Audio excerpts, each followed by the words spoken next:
بسم اللہ الرحمن الرحیم۔ السلام علیکم ورحمۃ اللہ۔ پچھلے لیکچر میں ہم نے بات کی تھی زبانوں کے بارے میں۔ ہم نے دیکھا کہ زبانیں کیسے وجود میں آتی ہیں، اور یہ بھی دیکھا کہ آوازوں کا زبانوں کے پیدائش اور زبانوں کی ترویج میں بہت اہم کردار ہے۔ بنیادی آوازیں اگر دیکھا جائے تو یہ تین ہیں: آ، ای، او۔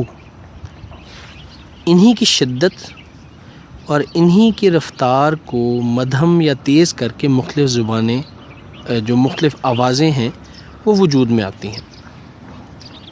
اب اگر آپ غور سے دیکھیں تو عربی زبان میں آ کے لیے جو حرکت استعمال ہوتی ہے وہ زبر ہے۔ کسی بھی حرف پر زبر آ جائے تو اس حرف کی آواز میں آ کی جو ساؤنڈ ہے وہ پرومیننٹ ہو جاتی ہے۔ اسی طرح زیر کسی بھی حرف کے ساتھ آ جائے تو اس میں ای کی آواز آ جاتی ہے۔ یہی حالت پیش کی ہے کہ کسی حرف پر پیش آ جائے تو او کی آواز اس حرف کے ساتھ مدغم ہو جاتی ہے۔ انہی تینوں کو اگر ایک ایک کر کے بات کریں تو اس کو ہم حرکت کہتے ہیں، اور ان تینوں کی جمع یعنی حرکت کی جمع ہے حرکات۔ تو عربی میں زبر، زیر اور پیش کو حرکات کہا جاتا ہے۔ ابھی ہم نے بات کی حرکت میں زبر، زیر اور پیش شامل ہیں، اور ہم نے یہ بھی دیکھا کہ حرکت کی جمع ہے حرکات۔ اچھا، چونکہ یہ تینوں حرکات 1، 2 اور 3 ہیں تو 3 کے لیے عربی میں ثلاثہ کا لفظ آتا ہے، تو اسی مناسبت سے ان تینوں کو حرکات ثلاثہ کہا جاتا ہے، یعنی 3 حرکات۔ اب زبر، زیر، پیش ہم عمومی طور پر لفظ استعمال کرتے ہیں، لیکن عربی میں خاص عربی گرامر میں ان کے لیے جو لفظ استعمال ہوتے ہیں وہ یہاں باکسز میں یعنی چوکور جو ڈبے ہیں ان میں لکھے گئے ہیں۔ یعنی زبر کے لیے جو لفظ استعمال ہوتا ہے وہ ہے فتحہ، زیر کے لیے جو لفظ استعمال ہوتا ہے وہ ہے کسرہ، اور پیش کے لیے عربی گرامر میں ضمہ، ضاد، میم، شد اور ہے یہ استعمال ہوتا ہے۔ تو زبر کو فتحہ، زیر کو کسرہ اور پیش کو ضمہ کہا جاتا ہے۔ جی، ہم نے بات کی کہ حرکت جب بھی کسی لفظ پر آتی ہے تو اس میں آ، ای یا او کی آواز مدغم ہو جاتی ہے۔ اسی طرح حرکت جب بھی کسی لفظ پر آتی ہے تو اس لفظ کو متحرک کہا جاتا ہے۔ جیسا کہ اگر ہم با، زبر با کہیں تو یہ با کے اوپر فتحہ آ گئی اور با متحرک ہو گیا۔ لیکن حرکت کا متضاد جیسا کہ ہم عام زبان میں بھی استعمال کرتے ہیں کہ کوئی چیز حرکت نہ کر رہی ہو تو ہم کہتے ہیں یہ حالت سکون میں ہے۔ جیسے ہم اپنی ہی مثال لیں، رات کو ہم حرکت نہیں کرتے تو ہم سکون کے حصول کے لیے سوتے ہیں۔ اور اسی مناسبت سے اگر کسی حرف پر کوئی حرکت نہیں ہو اور وہ حالت سکون میں ہو تو اس حرف کو ساکن کہا جاتا ہے۔ جیسا کہ با کی ہی مثال لیتے ہیں، اگر با کے اوپر کوئی حرکت نہیں ہے تو اس کے اوپر چھوٹا سا زیرو بنا دیا جاتا ہے یا جزم کا نشان ڈال دیا جاتا ہے، جو کہ یہاں دکھایا بھی گیا ہے۔ تو یہ اس کو جب ہم پڑھیں گے تو ہم اس کو پڑھیں گے با ساکن۔ ساکن کہنے کا مطلب یہ تاکہ ہمیں پتہ چل جائے کہ با کے اوپر کوئی حرف، کوئی حرکت نہیں ہے، با ساکن ہے۔ جی، اب ہم حرکت کی بات کرتے ہیں کہ کوئی ایسا حرف، کوئی ایسا لفظ جس میں حرکت ہو، ہم نے بات کی وہ متحرک کہلاتا ہے۔ یہ بھی ہم نے بات کی کہ فتحہ زبر کو کہتے ہیں، تو کوئی ایسا حرف جس پہ فتحہ یعنی زبر ہو اس کو مفتوح کہا جاتا ہے۔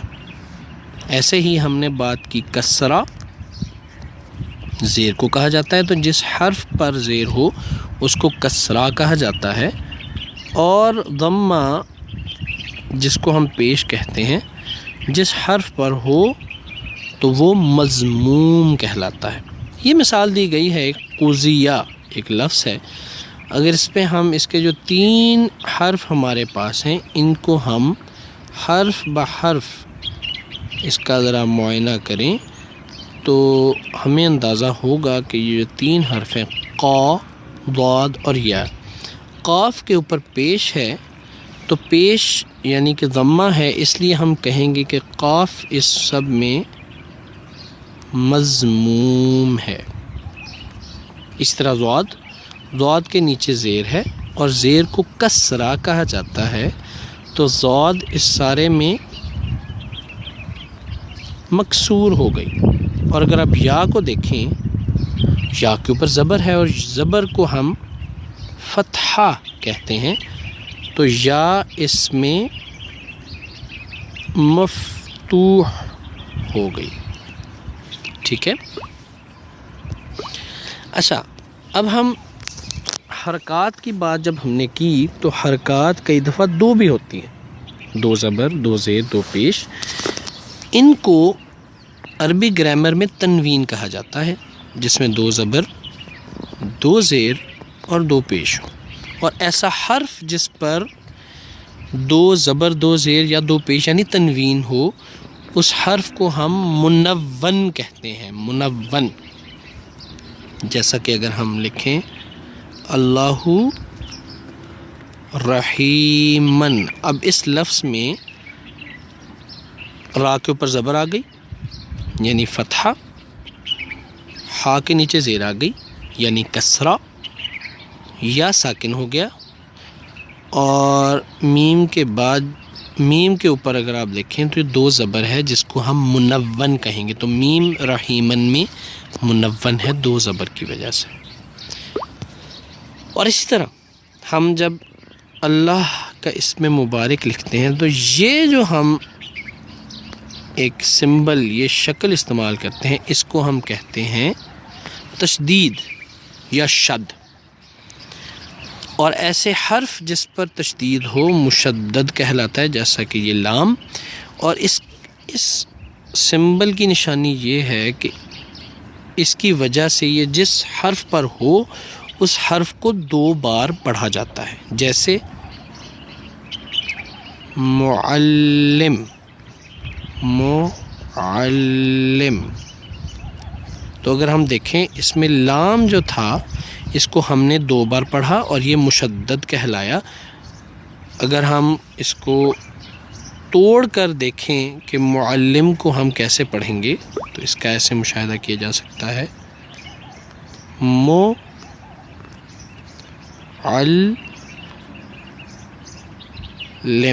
یعنی اس میں لام جو تھا ایک میم کے ساتھ ملا ہوا تھا جس کے نیچے زیر آئی، اور ایک لام جو ساکن ہو گیا، تو یہ کہلایا معلم۔